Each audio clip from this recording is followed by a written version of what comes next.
రేఖలు మృదువుగా మెత్తగా మలయమారుతరాగల్లా ఉన్నాయమ్మా.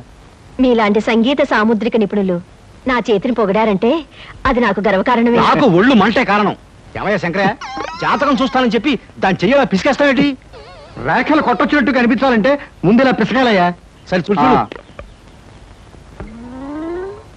ఆహా, నీ శృంగార రేఖ బంగారంలా మెరిసిపోతుందమ్మా. శృంగార రేఖ? అలాంటి రేఖ చేతుల్లో ఉంటుందని నేను ఎక్కడ వినలేదే. అది నీ అజ్ఞానం. జోత్సుల జోగేశ్వరరావు జాతక పుస్తకంలో దాని గురించి విపులంగా రాశారు. ఆయన ఎవరు? మా బాబాయ్. చూడండి. చూస్తాను. నీకు ధనరేఖ దివ్యంగా ఉందమ్మా. ఆయుష్య రేఖ అద్భుతం. సంతానం ఎంత ఉందండి? ఇద్దరు నేసుకో. వాళ్ళు కూడా కవల్. జై విజయాన్ని నామకరణం అడ్వాన్స్ గా ఫిక్స్ చేసేసుకో. లేదా కాఫీ కాంబోజలాగా అన్నా కూడా బాగానే ఉంటుంది. చాలా సంతోషం అండి.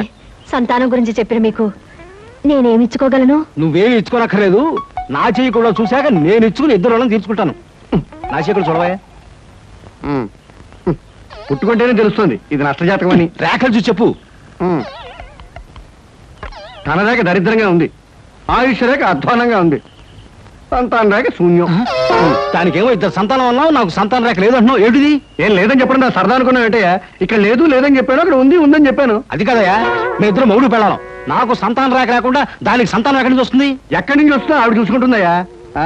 అమ్మా సుందరమ్మ, నీవు జాతకం చెప్పినందుకు నాకు ఏదైనా ఇప్పించావంటే మరి నేను సెలవు తీసుకుంటానమ్మా. ఏమిటి ఇప్పించేది కాదు గుడ్డు, దిక్కుమాలి జాతకం చెప్పడం నువ్వు. ఏమండి ఎందుకు అరుస్తారు? పాపం ఆయన తప్పే ఉంది, ఉన్నట్టు చెప్పారు. శంకరం గారు ఇవంతా ఉంచండి.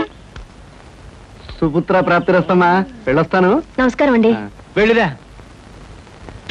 నేను చూశాకే ఇంకా పరిగెత్తాల్సిన అవసరం అనిపించలేదు. అది ప్రేమ ఏమో నాకు తెలీదు.